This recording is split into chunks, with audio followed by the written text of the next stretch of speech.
My name is Fonda Ashby, and I'm 29 years old. 2 months before my wedding, my dad slid a folder across a conference table in Boston and told me it was the last thing he would ever give me. He is worth about $1.9 billion, most of it in Ford shops and bolts and valve bodies, and he had already decided what my fiancé was. James had answered one question at dinner. He said he keeps machines running. My dad heard Grease. He said, "No inheritance, no trust fund," in the same voice he uses for freight quotes, and then he asked if I wanted the parking validated. Nobody from my family came to the wedding. James stood in a rented Grange hall in front of 41 people, smiled at me, and said, "We'll be just fine." 6 months later, to the day, my parents found out what my husband actually does for a living. That was the easy part. What I had to do 11 days after that cost me more than the money ever did. Welcome back to Hidden Family Revenge. This is where we sit with the quiet ones. The women who kept the receipts in their heads, held the line without raising their voices, and walked out with their names intact. If a story here ever sounds like something you lived through, that isn't an accident. Drop a comment and be sure to subscribe. The engagement dinner was the second Sunday in July, at my parents' house on the hillside of Boston, 135 miles and 2.5 hours from where James and I live. My mother had the table set for 6 and a caterer for 4. My dad shook James Doyle's hand, looked at it a half-second longer than a handshake needs, and asked what he did. James said, "I keep machines running." He wasn't being cute. That is genuinely how he describes it, the way a nurse says she works nights. My dad nodded and asked which garage. James said he wasn't at a garage. My dad nodded again and moved on to the roast, and I watched my father file my fiancé away before the potatoes came around. My mother filled the quiet the way she always does. She told James that Ashby men had all worked with their hands too once, and she said once, like a door closing. My brother Theo laughed at something on his phone. Nobody asked James a second question. Here's the thing about my dad. He can tell you what he paid per share for a fastener plant in Erie in 2004, and what the freight was that quarter, and he remembers the name of the man who ran the loading dock. He is not a stupid man, and he is not a careless one. He simply did not need any more information, because he already had the only piece he considered relevant. Over coffee, he touched my wrist and said he'd like to see me at the office the following week. Just me. He said it pleasantly, the way he says everything, and I said yes, because I still thought it was going to be about the wedding. The office was on the 31st floor and smelled like carpet glue and money. Peter Ansel, my father's general counsel, was already sitting at the end of the table with a legal pad, which is how I knew it wasn't about the wedding. My dad pushed a folder toward me. Inside was a one-page summary of the discretionary trust my father had funded for me, $4.6 million, distributable at 30 at the trustee's discretion, and a second page moving the whole thing into the family foundation. He was the settler and Ansel was the trustee, which meant there was nothing in there anybody had to ask me about. He said, "No inheritance, no trust fund." He didn't raise his voice. He has never once raised his voice at me.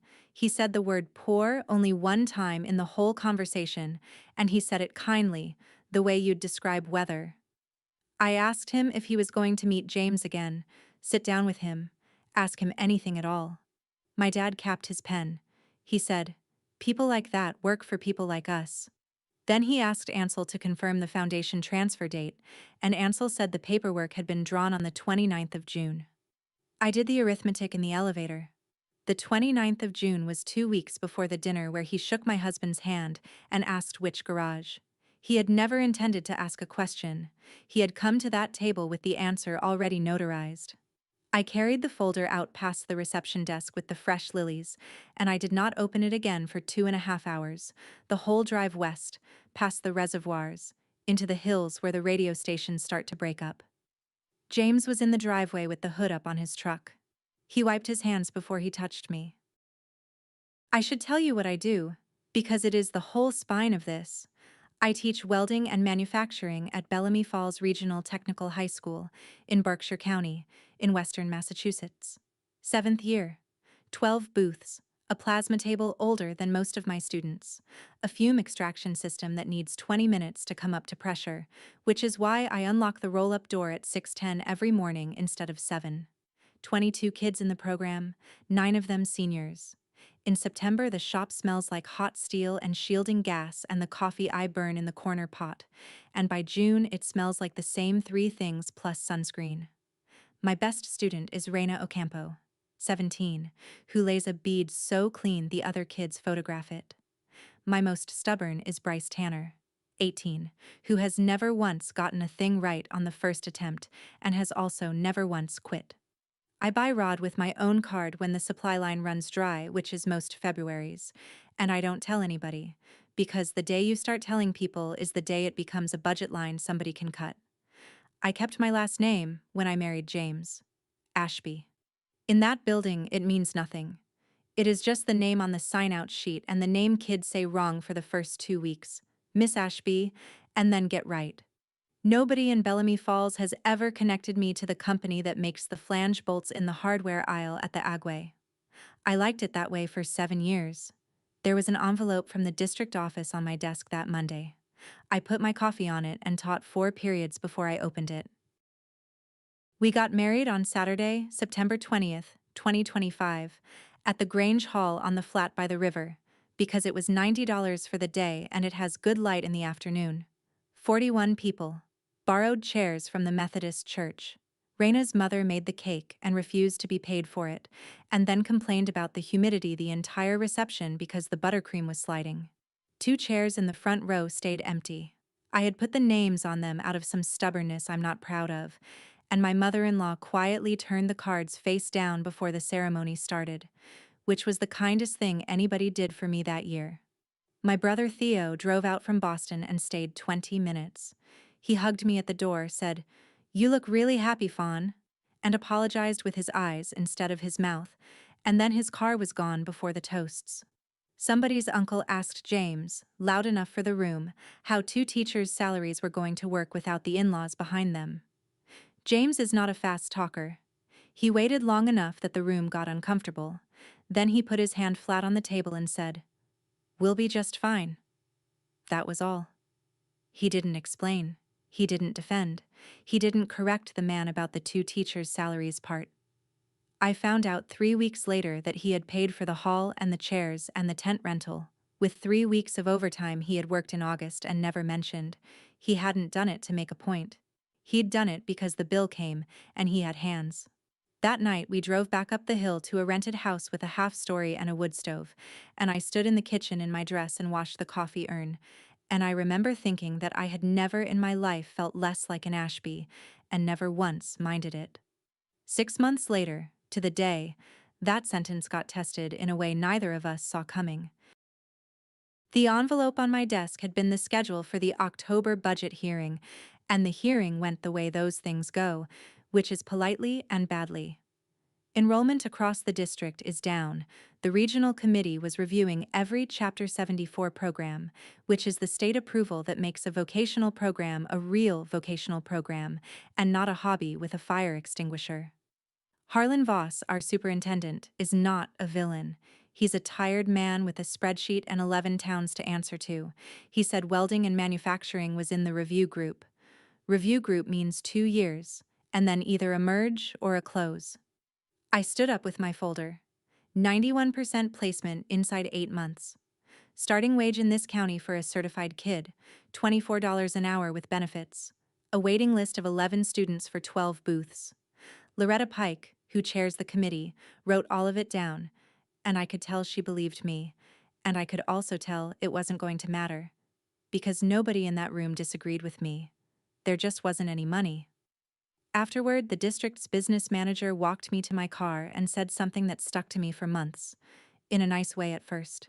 She said the only reason my consumables line had held steady the last 2 years was a gift account called Friends of Bellamy Falls Technical. $18,000 a year. I had asked about it once, 2 years back. She had told me then what she told me again in the parking lot, which is that it comes through a donor-advised fund. The donor is anonymous by law, and the district is not permitted to tell me anything else even if it wanted to. Every November, I sign a thank you letter to the anonymous donors on behalf of the program, 4 years running. It goes out on district letterhead with my title under my name, Program Director, Welding and Manufacturing Technologies, and it says warm, true things about what the money bought. I also write the shop newsletter, rebuild the compressor when it grenades, chair the advisory committee, run the open house, and stay until 6 on Thursdays so Bryce can run a beat again with nobody watching. I used to tell that as a funny story about myself.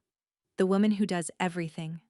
James listened to the whole routine one night in November while he ate reheated chili standing up at the counter, still in his work pants, and when I finished, he asked one question. He said, "Who helps you?" I said the custodians are great.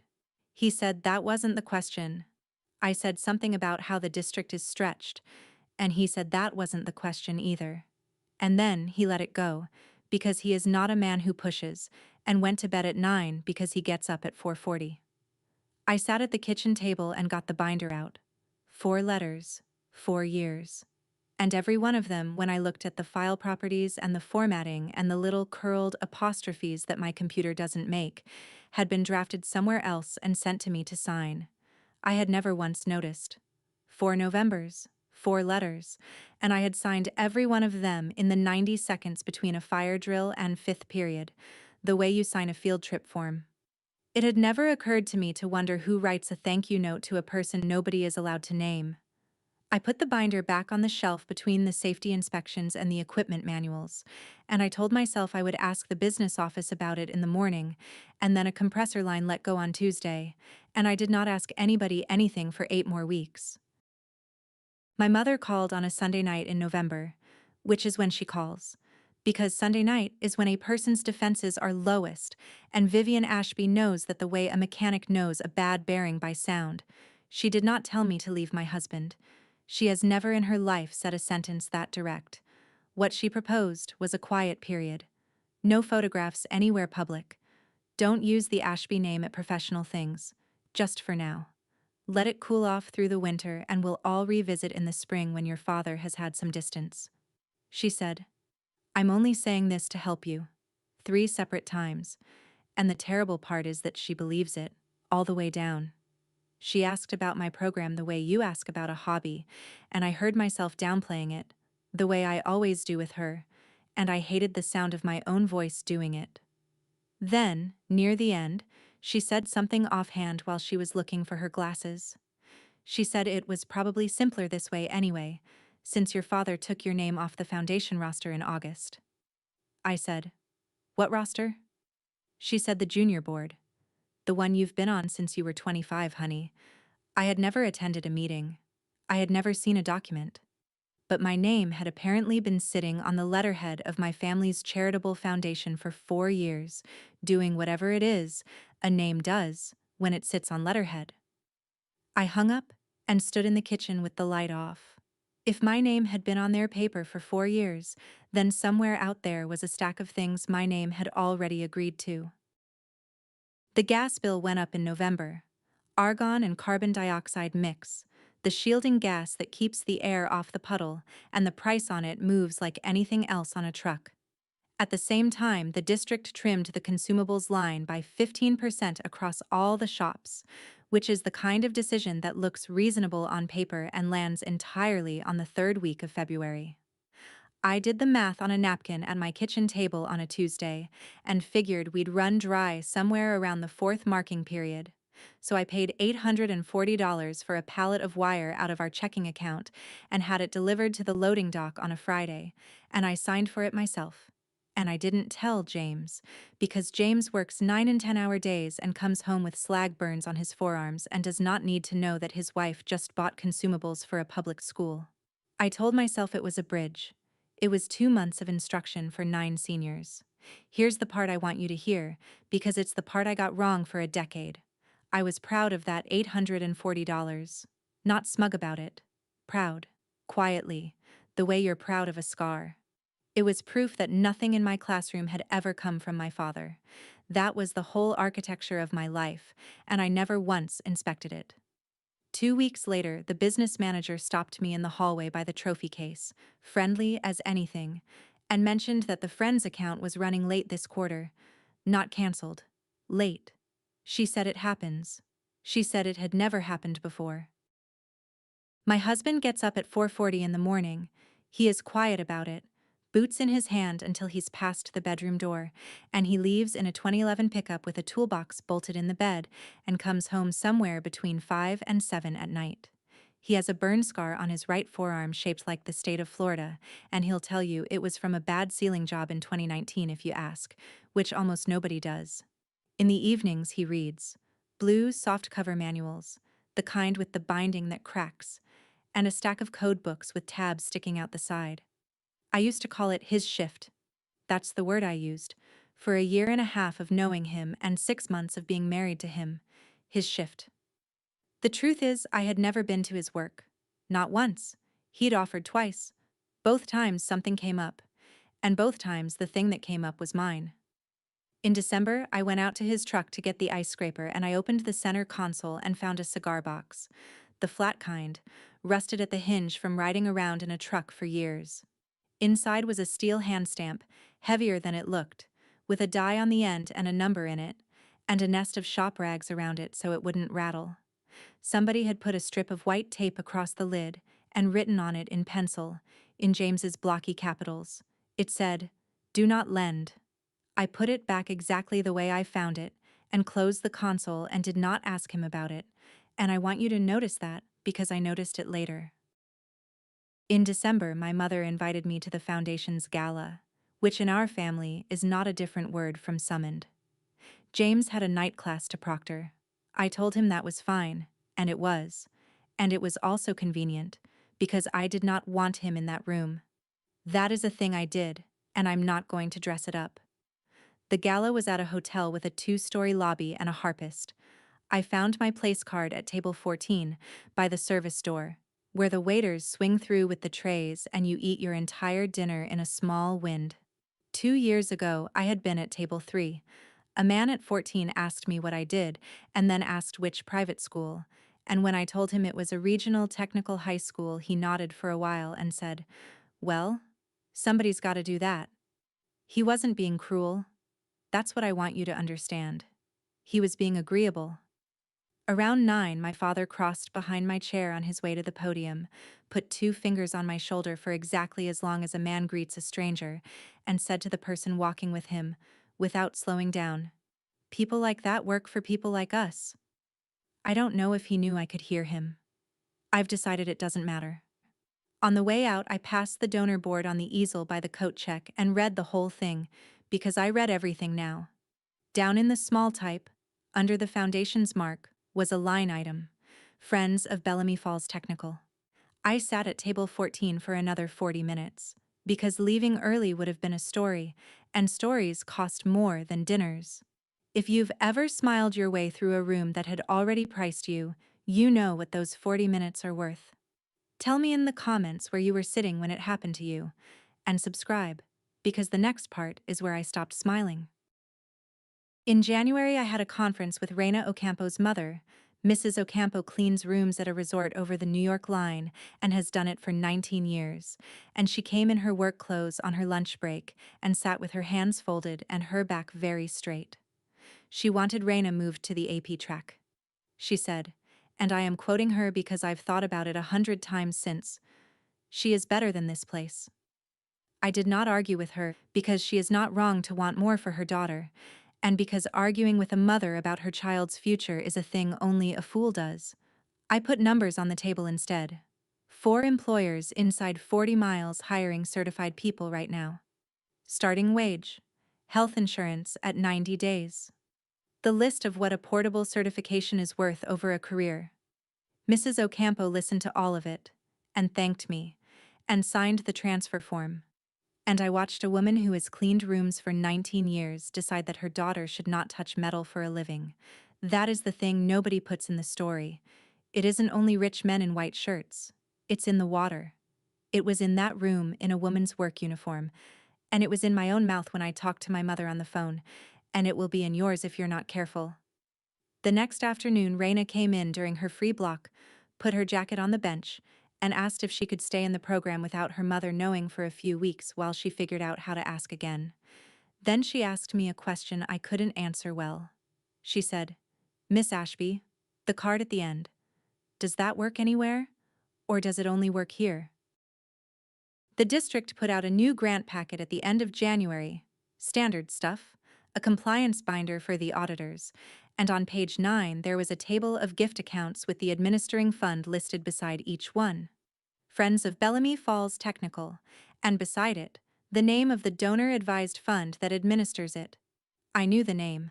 I had seen it on a Christmas card. It is the fund my mother runs out of the family foundation, the one whose junior board I had apparently been sitting on since I was 25. $18,000 a year. 4 years.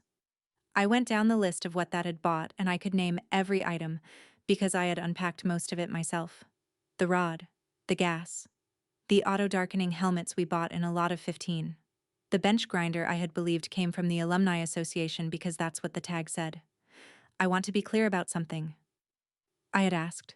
2 years earlier, I stood in the business office and asked directly where the money came from, and I was told, correctly, that a donor-advised fund makes the gift and the donor is anonymous by law and the district cannot disclose. That is a real rule. It exists to protect ordinary people who don't want their names on things. It also works beautifully for the other kind. I sat in my truck in the school lot for 11 minutes with the heat running. Every year of my adult life, I had been keeping a careful ledger in my head of everything I had refused to take from my father, and the ledger was fiction. He had been paying for my shop since before I got engaged, and I was the one who signed the thank you notes. I did not go home. I drove 18 miles east to Pittsfield without calling first. The training center sits behind a fence off a county road, a long metal building with a gravel lot full of work trucks and a hand-painted sign. It is a joint apprenticeship training center, which means the union and the contractors run it together, and it exists to turn people into tradesmen and keep tradesmen current. I walked in the man door and nobody stopped me, because I was a woman in a school district fleece and I looked like I belonged. And it turns out that in that building I did. The first thing you see is the wall. 200 and some welder qualification cards under plexiglass, each one with a photograph, a name, a process, a position, a date. Men and women. A guy who looked 70. A girl who looked younger than my seniors. The second thing you see is the floor. 2 long rows of booths. 60 people working, the hoods dropping in a ripple like birds. James was in booth 9. He had his hand on the shoulder of a heavyset man about 40 who was trying to run vertical up and losing the puddle every time, and I watched my husband take the man's wrist and move it maybe a quarter inch and step back. The man tried it again. It held. He looked up at James like he'd been handed something. I stood inside the door for 15 minutes, and not one person recognized me, which is the correct outcome, because in that building the name Ashby is a bolt you buy by the box. On the wall by the office was a whiteboard of the month's testing schedule, companies sending people in to be qualified. Third line from the top, in blue marker, Ashby Holdings, Springfield. Ray Kessler runs the place. 58, gravel voice, the kind of man who talks to you with a coffee cup in his hand and never once looks at a phone.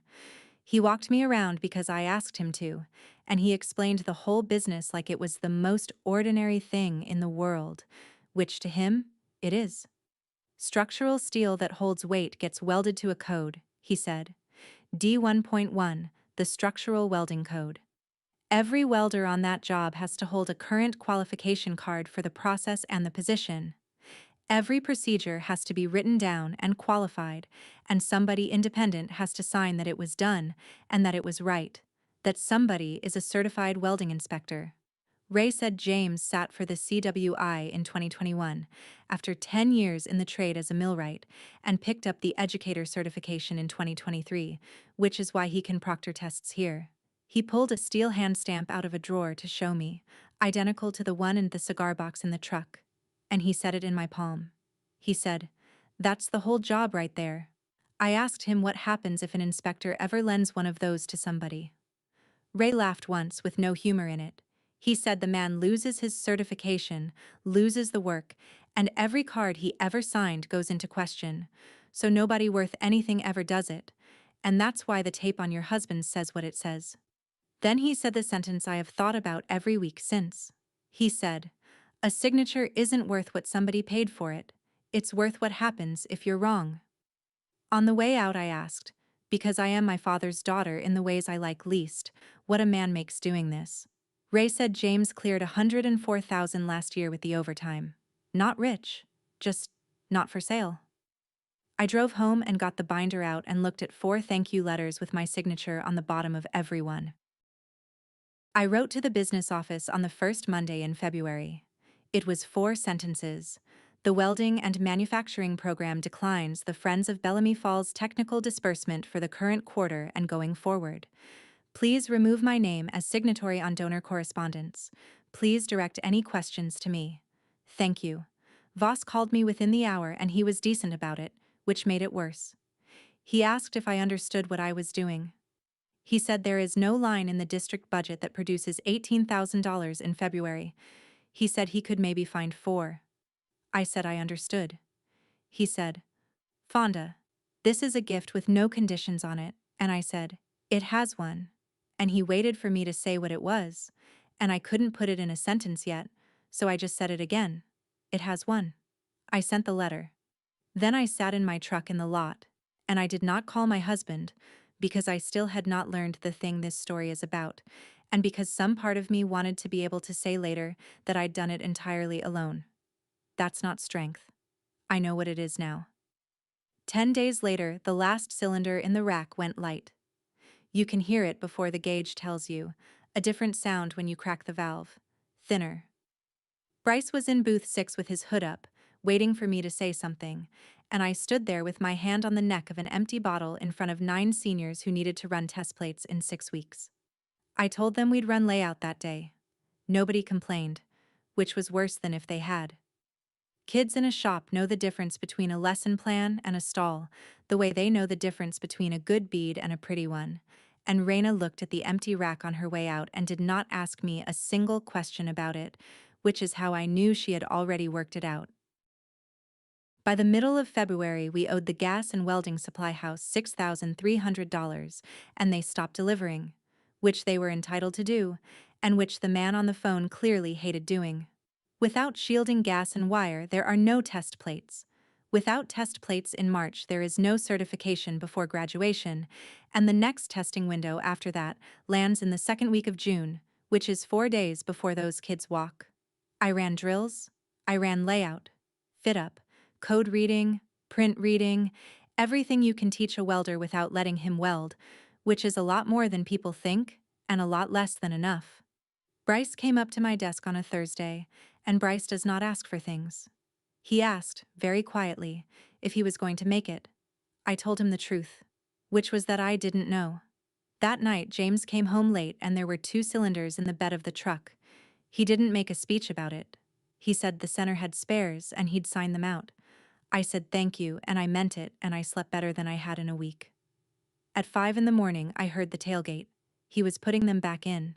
He told me over coffee, without any drama, that signing out center equipment for his wife's school is using his position, and that a man whose whole job is being independent doesn't get to be independent only when it's cheap. I said the kids need gas.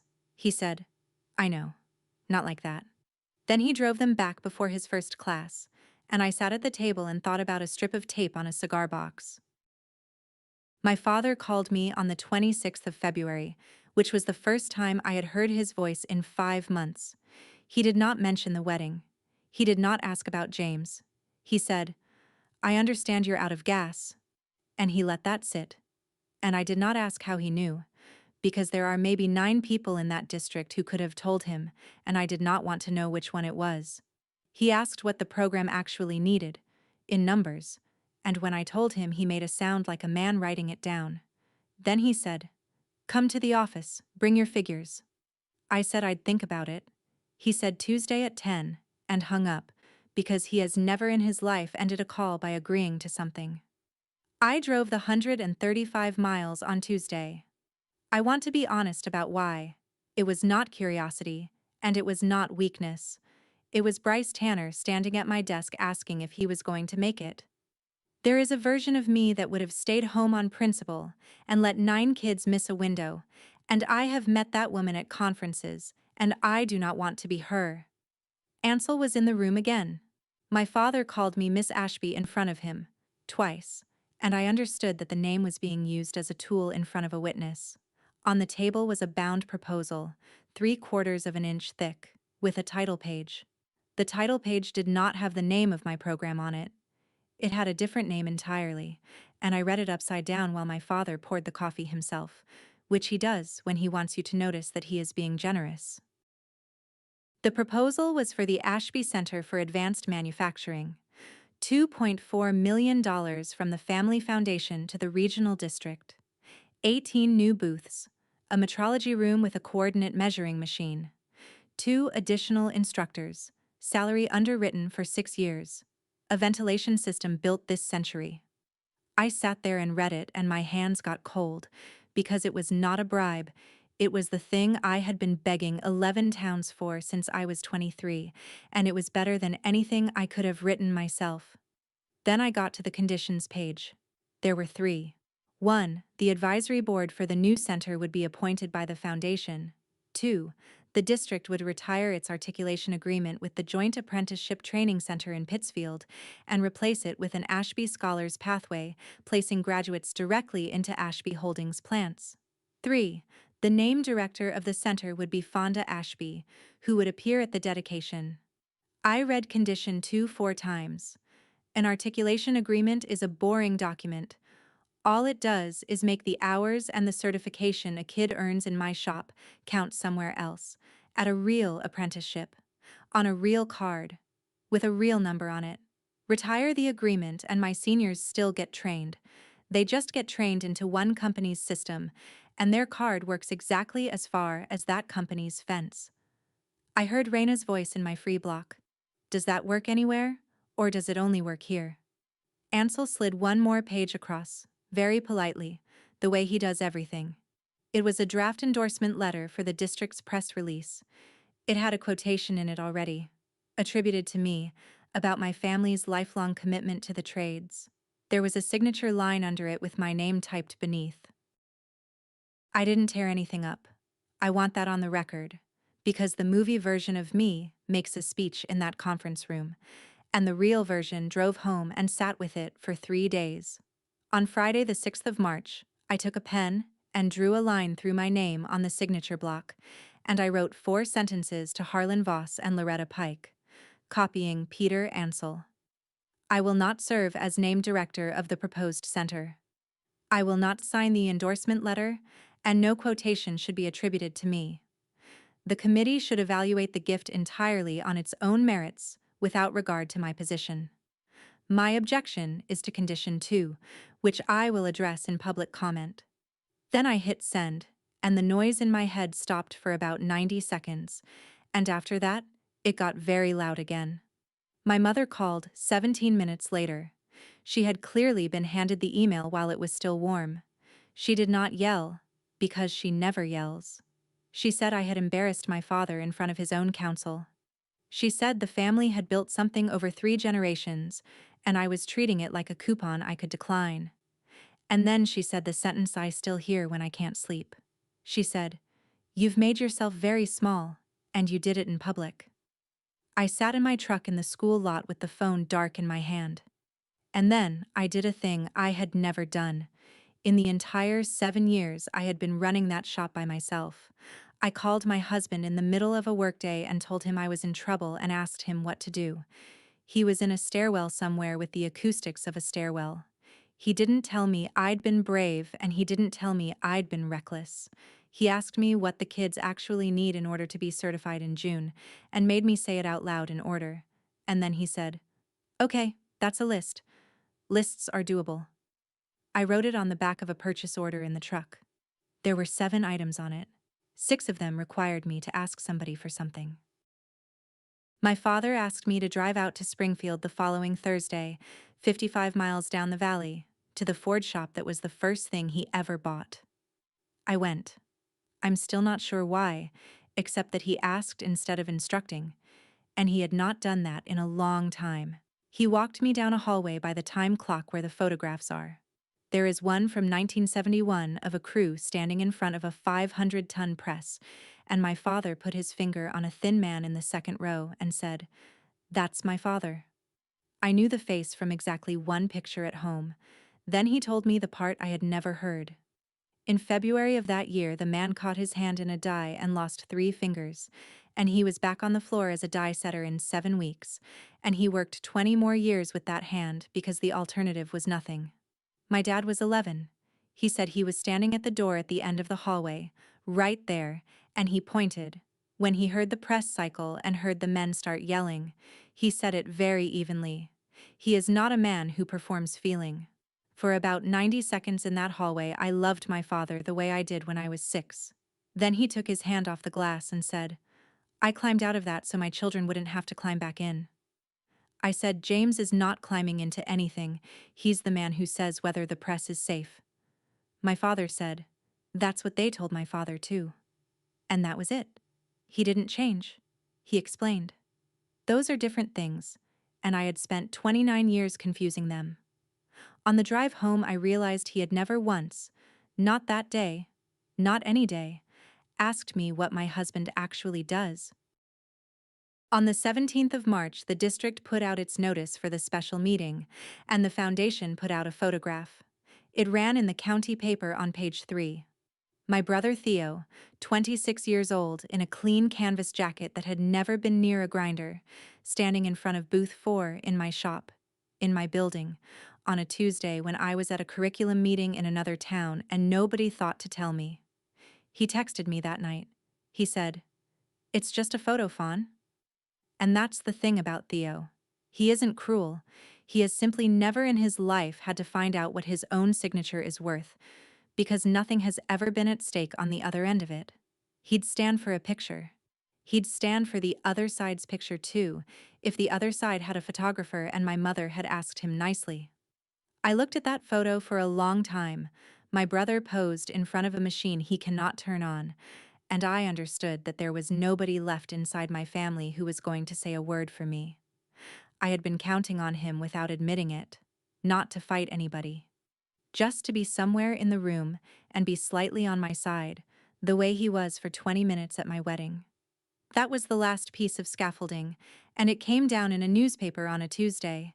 And after that, the arithmetic was very simple, because there was nothing left to protect, except the thing I actually cared about. My brother stood in my shop in a clean jacket next to a machine he can't switch on, and let the county paper take his picture. If you've got a sibling who takes the easy chair every single time, you already know that particular kind of quiet. Tell me about yours in the comments. And subscribe, because everything that mattered happened in the days I had left. Here is what nobody films. I filed a Chapter 74 articulation agreement package with the state, which is 9 pages and an attachment schedule and takes 2 evenings if you have never done one, and I had never done one. I drove to Pittsfield and asked Ray Kessler whether the training center would accept our students' hours and test them, and Ray said yes in about 4 seconds, and then spent an hour and a half telling me exactly which forms would get it kicked back. I asked the accredited test facility to open on a Saturday in May for 9 high school seniors, and they said yes if I could guarantee the plates and the gas.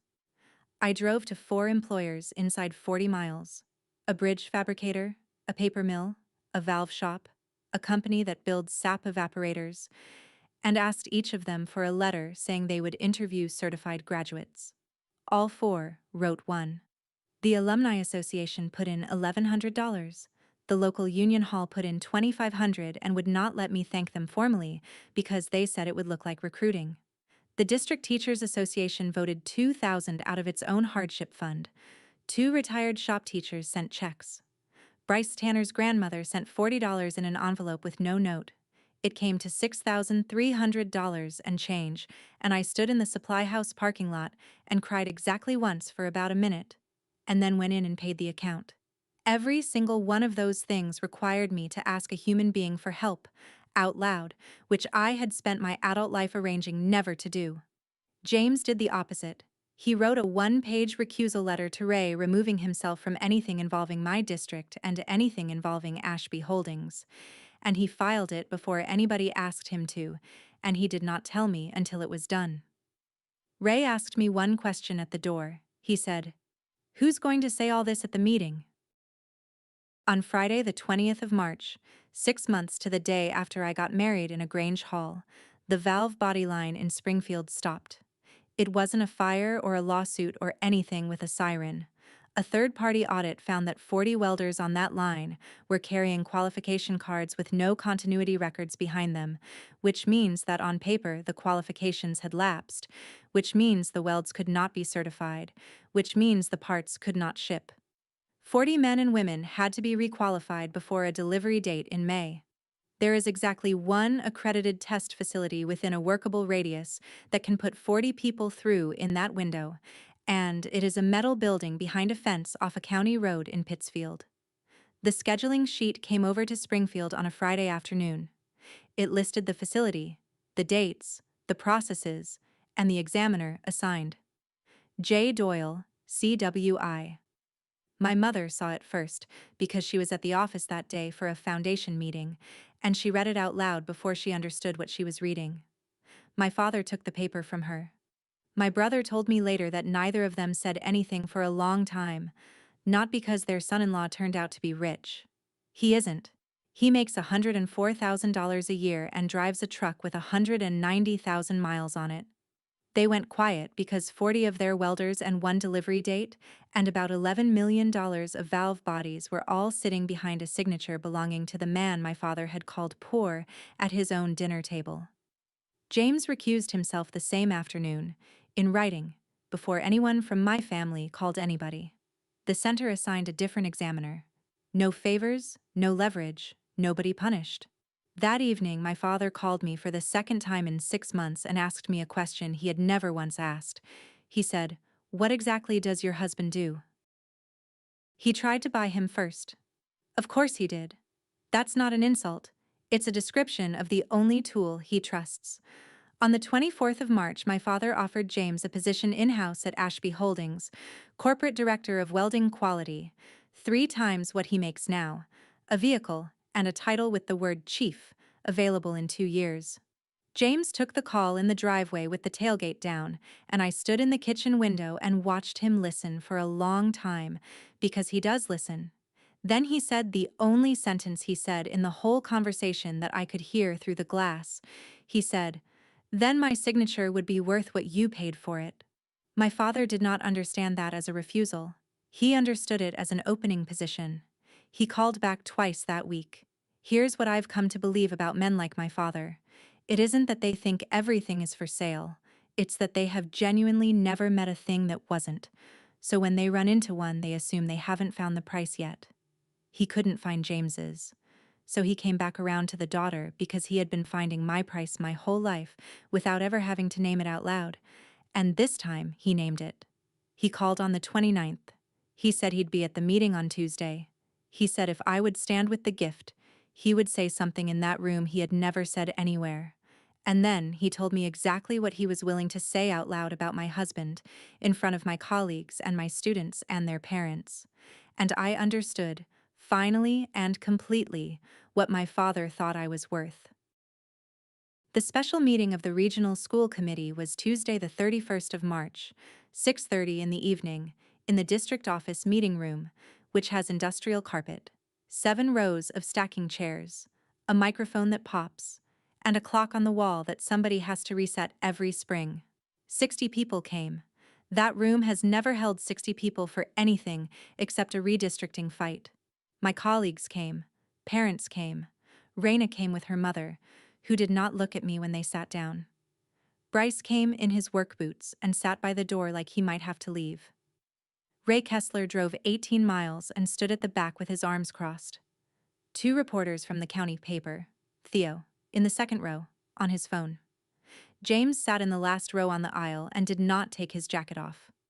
My father arrived 12 minutes early in a white shirt with no tie and sat in the second row across from my brother, and half the room had no idea that the tidy man in the second row was Roland Ashby, and the other half had figured it out from the paper. He met me in the hallway by the water fountain at 6:20. He didn't waste it. He said that when the chair opened public comment, he would stand up and say, in front of all these people, that he had been wrong about my husband, that James's work is real work, and that he was proud of the man his daughter married. He knew what he was offering. That was the point.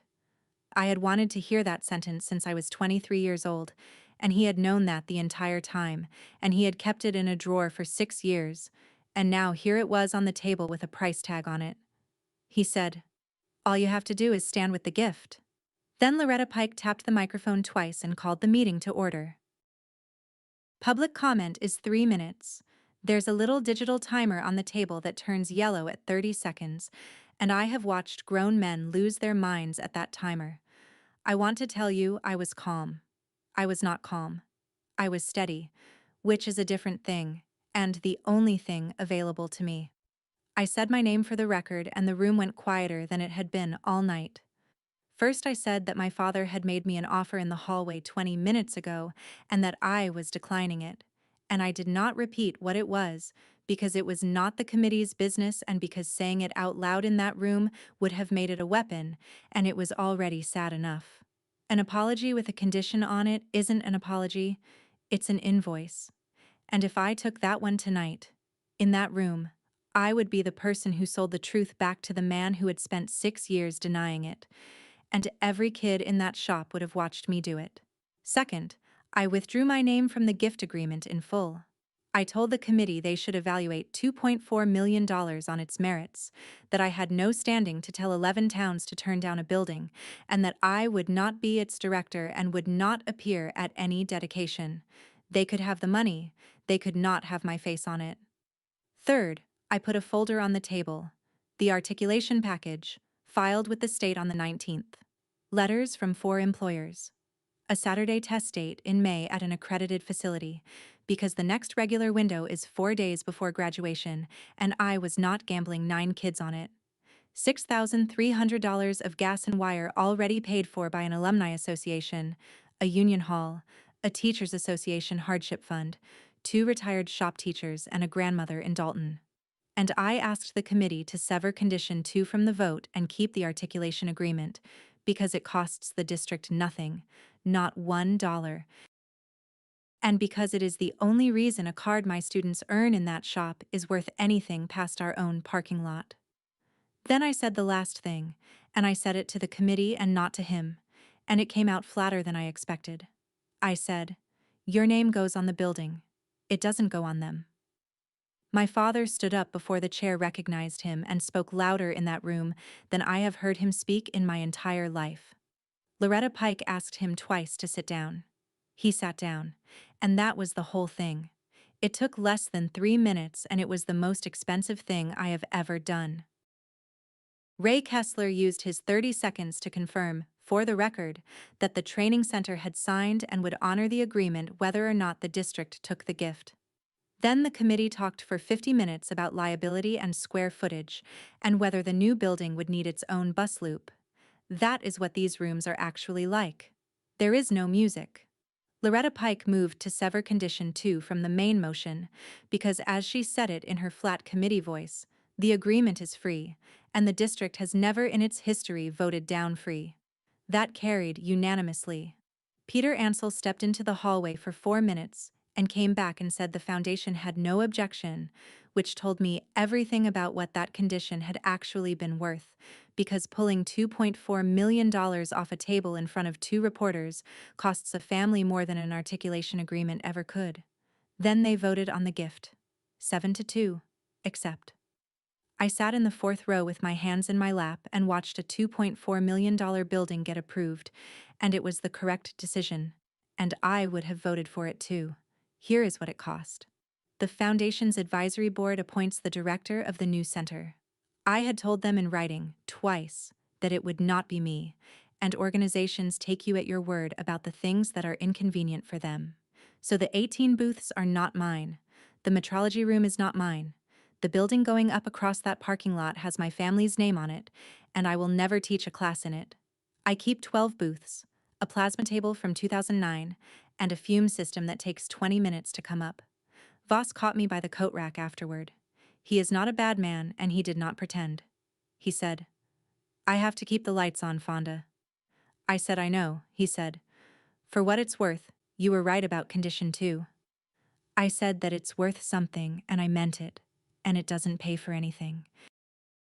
And both of those are true at once. When I turned around, my father was standing in the doorway with his coat over his arm, waiting. We ended up in the parking lot under the sodium light by the flagpole, which turns everybody the same orange color. He did not apologize. I hadn't expected him to, but there is a difference between not expecting a thing and